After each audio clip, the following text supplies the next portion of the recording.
Chapter 3, Section 1, representing relations. I heard someone ask, what is a relation? So let's get into it. Representing relations.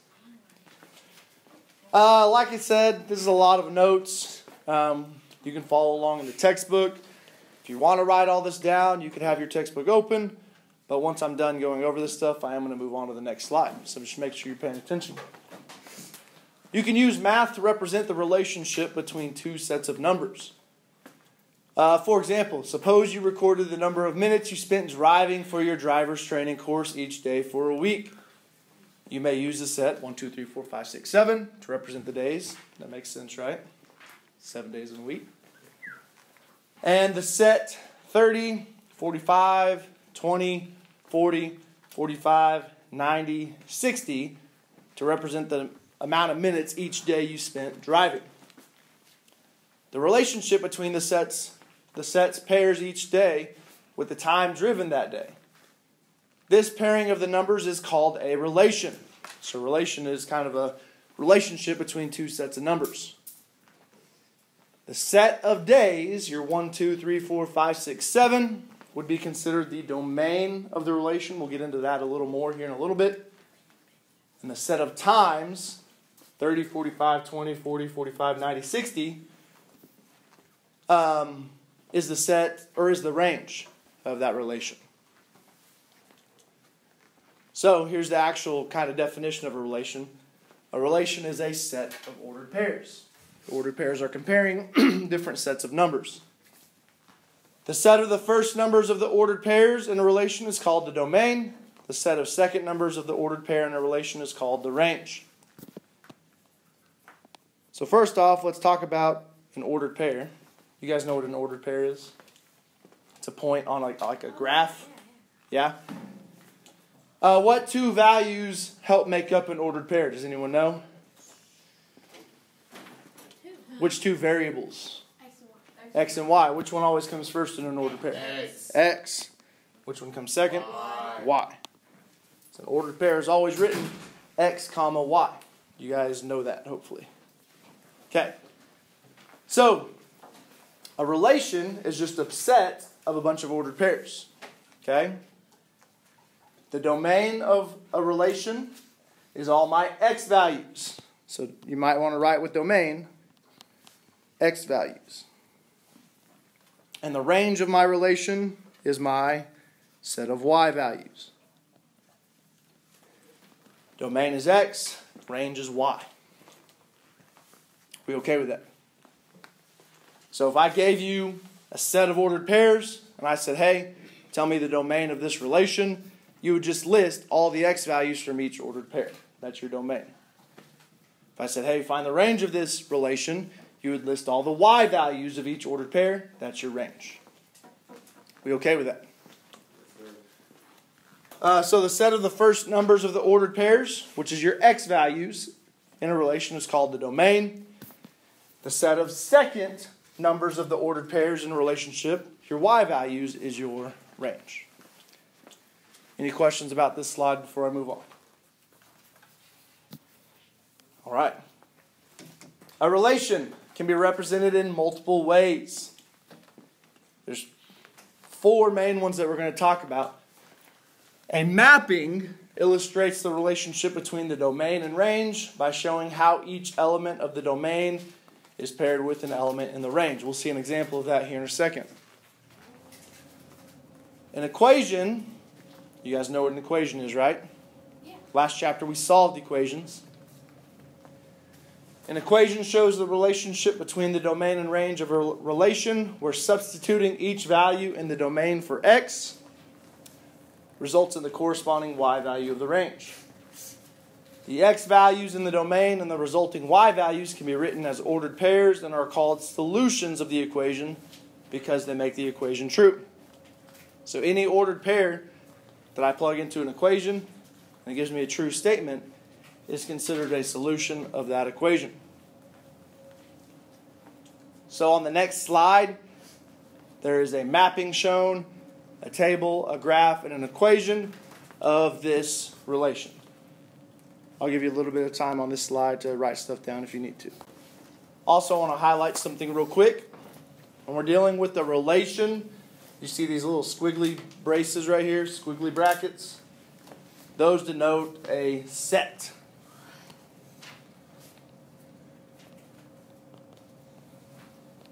The squiggly lines denote a set of something. So, like we said, a relation is a set of ordered pairs. So all my ordered pairs are in these little squiggly brackets. Okay?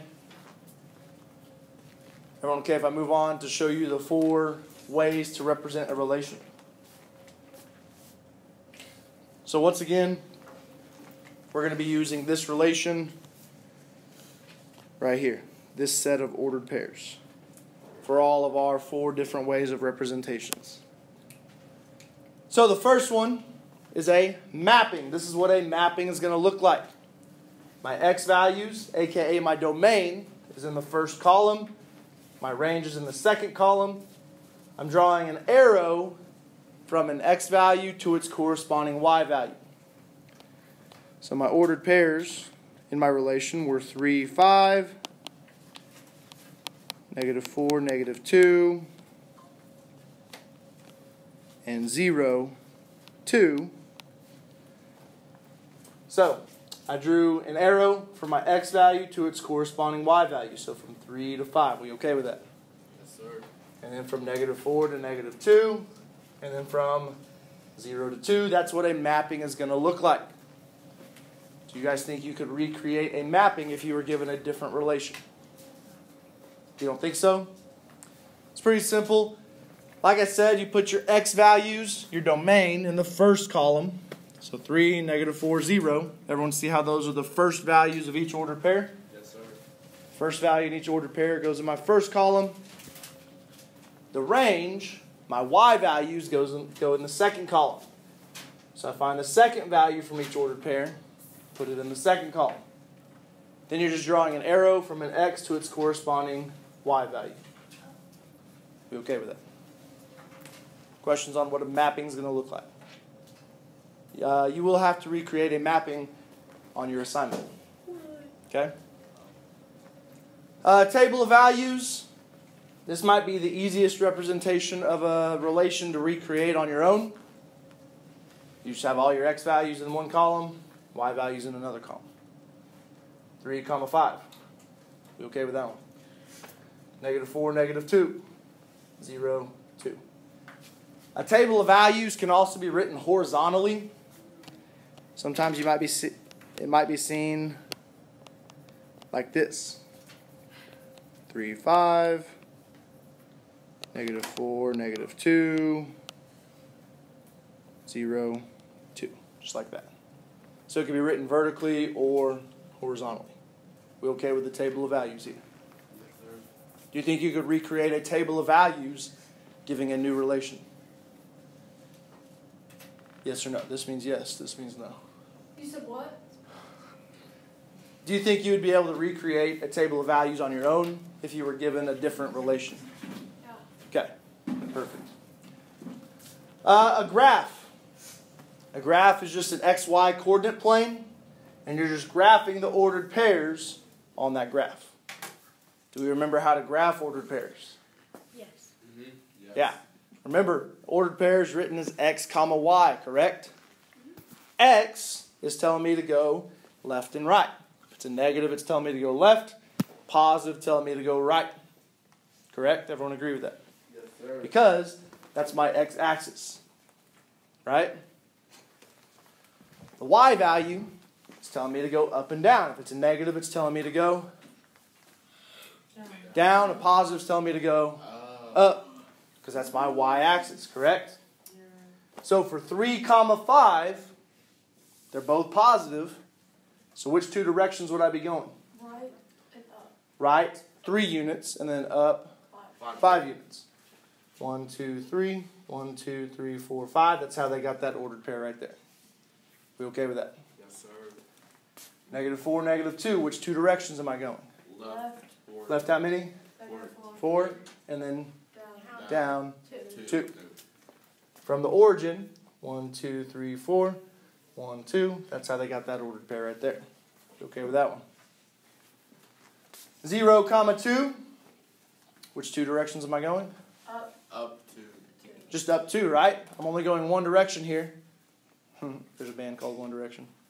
The 0 in my X spot, my X position, means that I'm not going left or right at all, correct?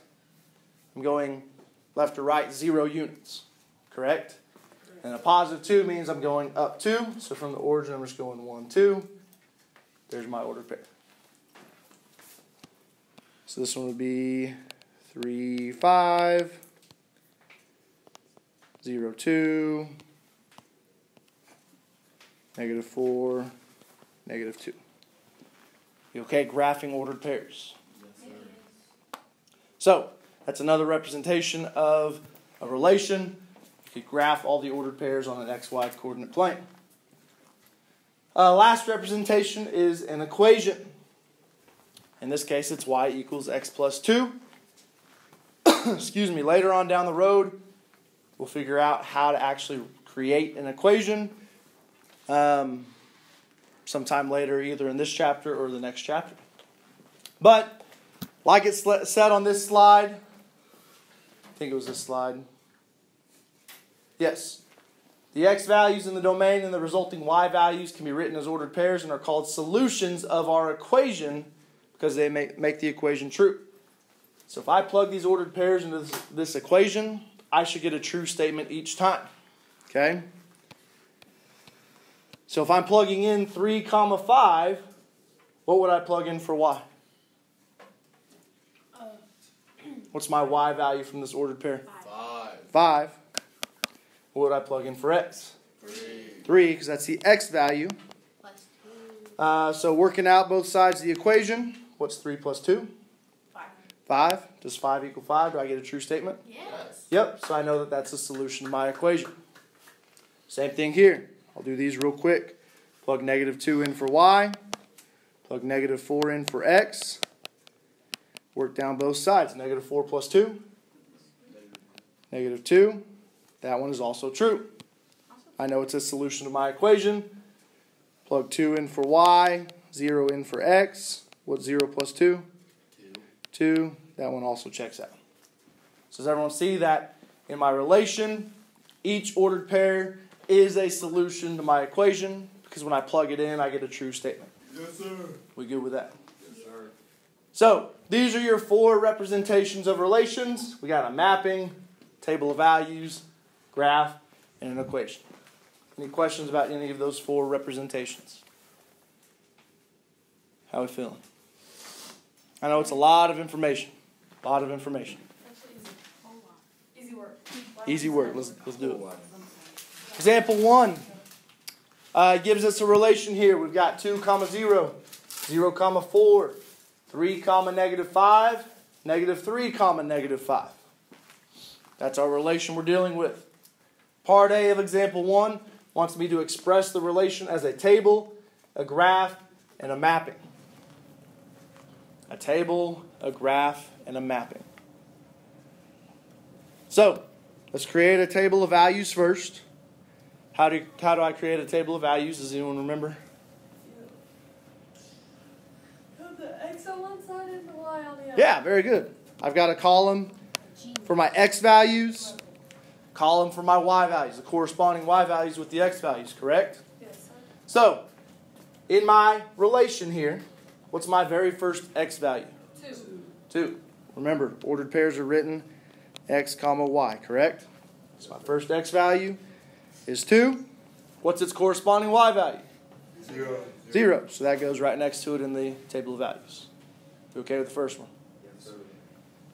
So what would come next? 0. 0 with its corresponding X, Y value of 4. Next, 3 and negative 5. Lastly, negative 3, negative 5. And you've just created your first part of part A, your table of values for the relation. We okay with the table of values? Okay. A graph. So I got my graph here. We're going to graph each ordered pair on the XY coordinate plane. So 2 comma 0. How would I graph that? 2 units to the right. 2 units to the right. Would I go up or down at all? No. No, because that 0 means to not do any vertical movement. So I'm going right 2, putting a point. There's my first ordered pair. We okay with that? Yes, sir. Okay. 0 comma 4, how would I graph that? Yeah, staying on my y-axis. I've got an x value of 0. That means not to go left or right at all. But I'm going up 4 units because I got a positive 4 as my y value. Be okay with my second one? Yes, sir. Okay. 3 comma negative 5. From my origin, which 2 directions and how many units would I be going? 3 over 3 right. Or Over which way? over right. To the right, how many? Down 3. To down 5. Down 5. Very good. So starting at my origin, we're going right 3, down 5. 1, 2, 3. 1, 2, 3, 4, 5.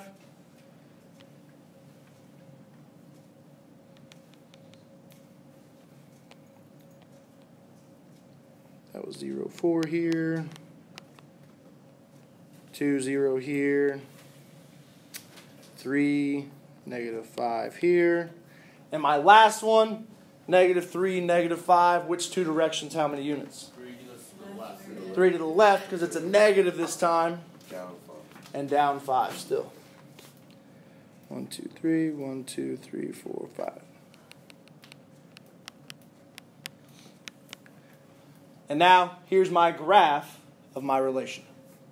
We okay with that? Any questions on my table of values or my graph? Okay. Lastly, let's do our mapping. Can I erase my table of values here to give myself a little more room? Yes. Okay.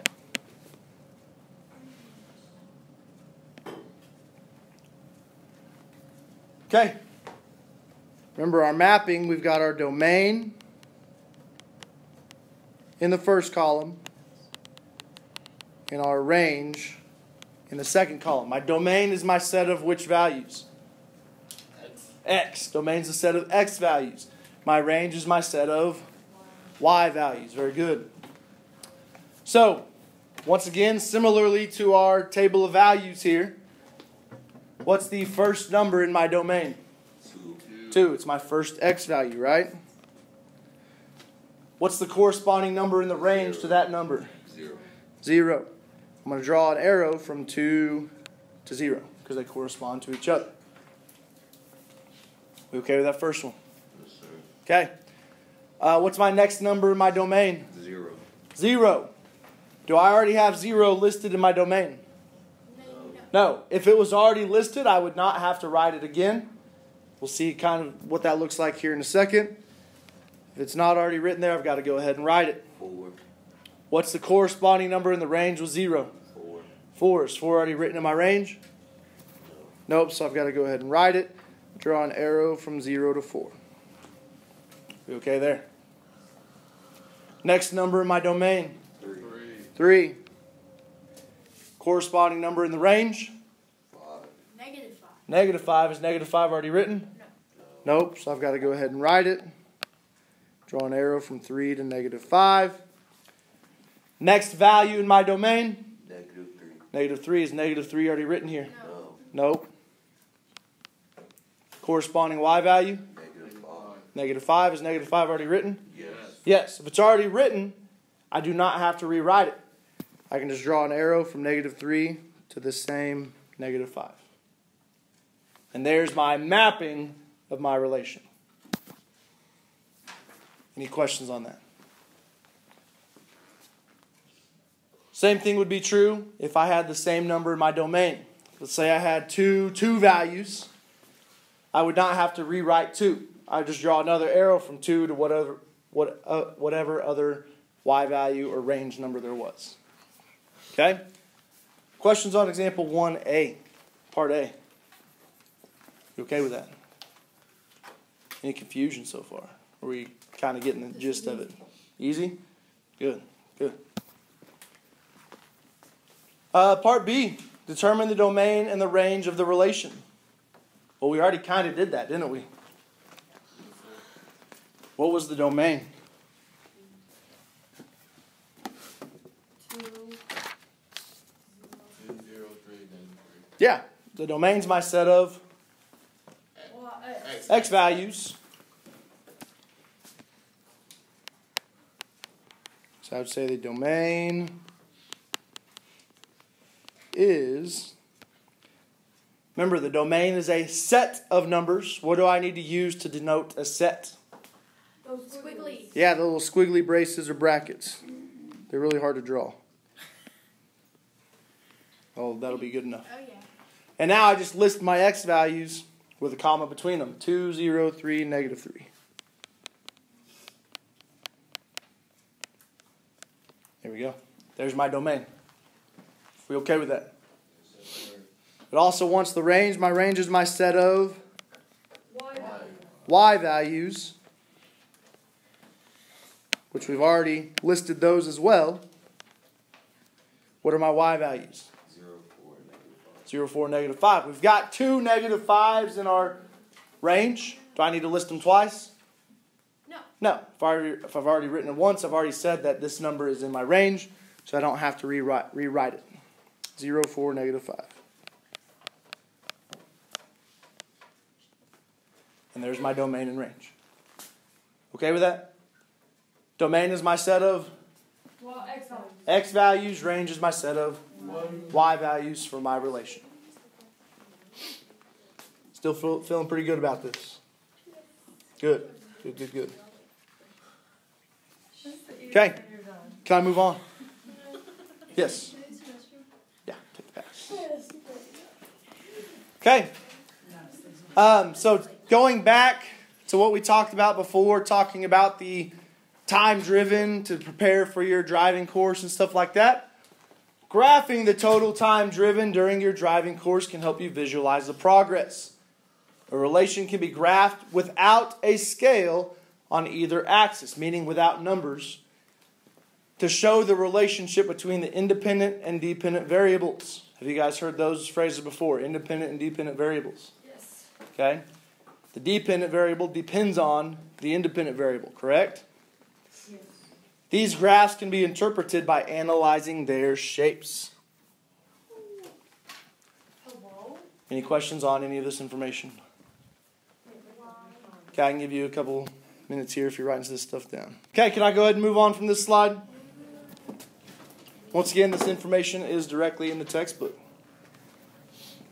So, here's kind of a graph showing the relationship between the days you drove your car and the amount of time you spent driving.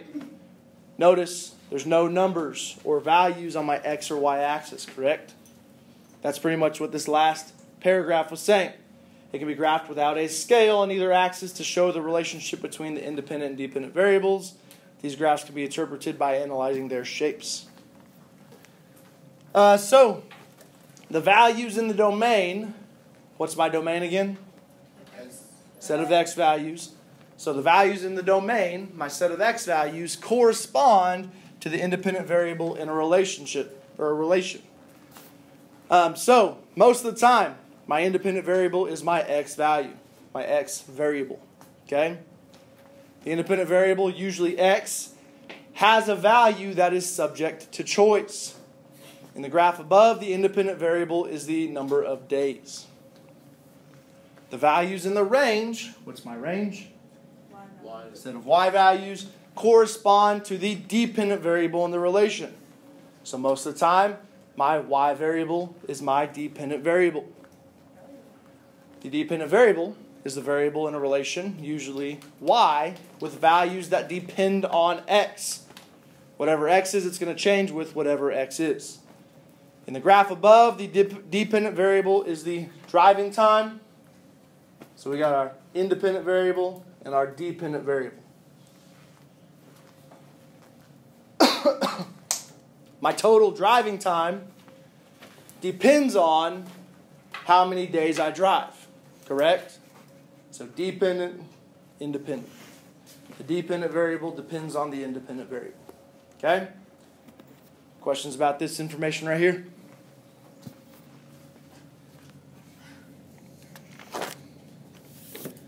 Example 2. The graph represents the number of text messages sent by Nora throughout the day. Part A, identify the independent and dependent variables of the relation. So here's our graph over here.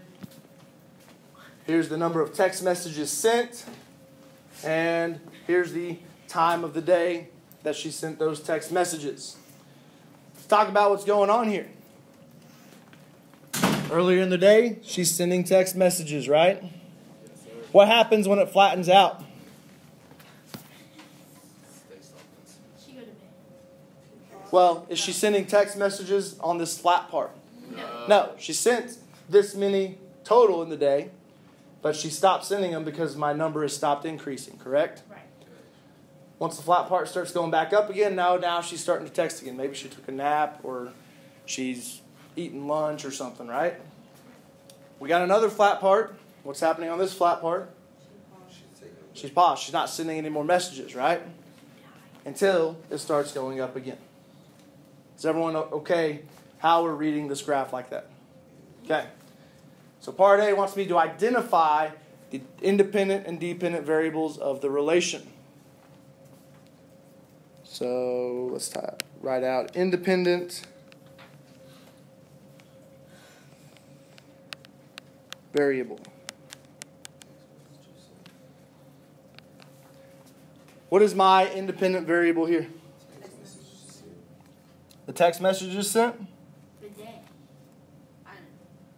Which one is it? The time. So what would that make my dependent variable? I'm messing all night. Dependent variable is my text messages sent.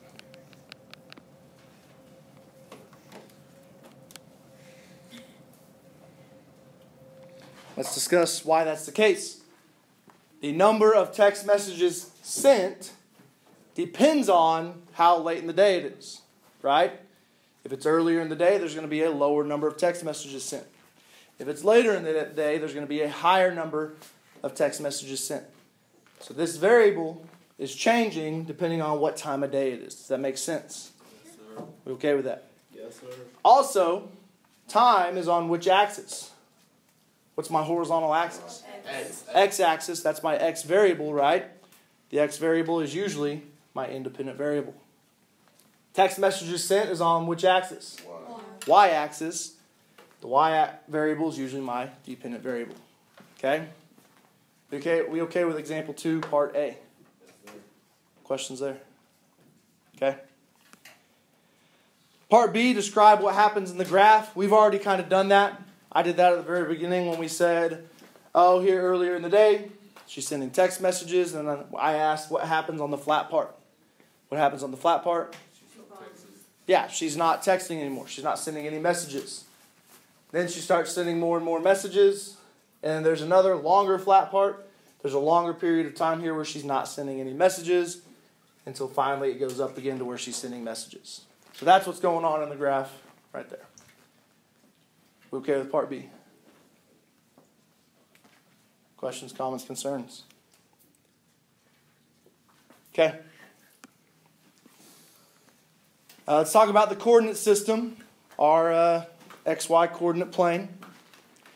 When graphing on the coordinate system, the scale of a graph refers to the distance or interval between tick marks on the X and Y axes. For example, if one tick mark represents 5 units, then the scale of the graph is 5. So that'd be if my x-axis, I had a 5 here, 10 here, 15 here. The amount of space between each tick mark is representing 5 units. That's what that's talking about. Does that make sense? Yes, sir. So, if one tick mark represents 5 units, then the scale of the graph is 5. Each axis may have a different scale. It doesn't have to have the same scale on the y and the x-axis. Yeah. Excuse me. A scale of 1 tick mark equaling 1 unit. So that'd be if it was like 1, 2, 3, 4, so on and so forth. That is frequently used in mathematics. However, using a different scale makes it make it easier to graph a given set of ordered pairs. Sometimes we have bigger numbers that we're dealing with. Let's say we're talking about like the temperature it is outside during a certain time of the day.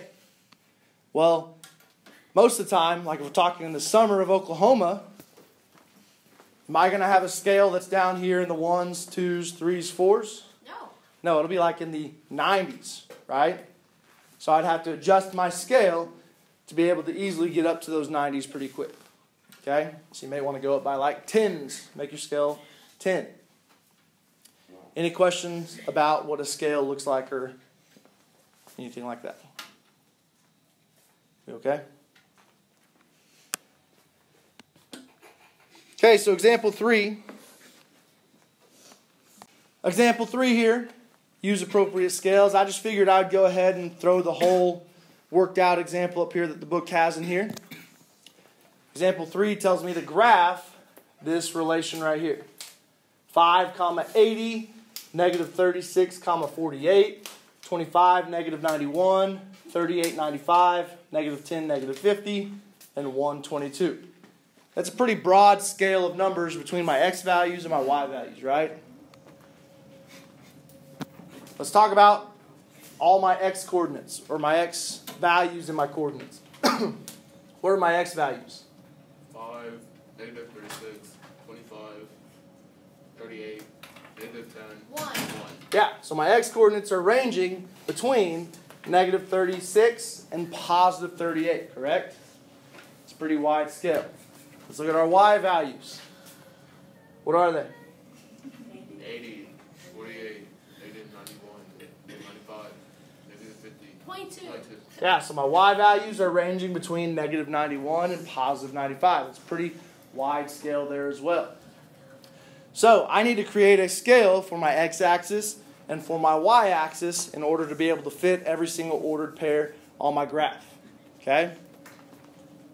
So step 1 is to look at your x-coordinates, look at your y-coordinates, and figure out what numbers they're ranging from. So step 2, the x-axis should include values from about negative 40. That's a number that's just past negative 36. And positive 40. That's a number that's just past 38. Everyone agree with that? Yes, sir. So we go from just a little bit past our smallest number and a little bit past our largest number. Same thing with our y-axis. The y-axis should include values from about negative 100, just barely past negative 91. The positive 100, just past positive 95. Everyone okay with step 2 here? Yes, sir. How we identified where the values should about go? Yes. So, a scale of 5 on the x-axis is probably appropriate. I can start at negative 40, go all the way up to positive 40 by going by 5s. So, between each tick mark is 5 units. So this would be negative 40, negative 35, negative 30, negative 25, negative 20, so on and so forth. That gets me from negative 40 to positive 40 on my x-axis pretty reasonably. We okay with that? Please stop packing up. Please stop packing up. A scale of 10 on the y-axis is appropriate. My scale is a little bigger on my y-axis because I have larger, broader numbers. So, we okay with that? So, it would be a lot bigger if I just did a scale of 5. So I'm going to bump it up to a scale of 10. So starting at negative 100, negative 90, negative 80, negative 70, all the way up to positive 100. We okay with my scale here on x and y? From there, we can graph our ordered pairs. My scale covers all of my x values, it covers all my y values, so every ordered pair should be on this graph. So 5, 80, I'd go right 5, up 80. Right 5, up 80, there's that ordered pair. Right there. You okay with how we got 580? Negative 36, 48 would be left 36, up 48. You got to keep in mind what your scale is, and you got to remember what you did it as. Here we did it by 5s. So negative 5, negative 10, 15, 20, 25, 30, 35. Negative 36 is just going to be barely past 35, and then up 48 on your y-axis.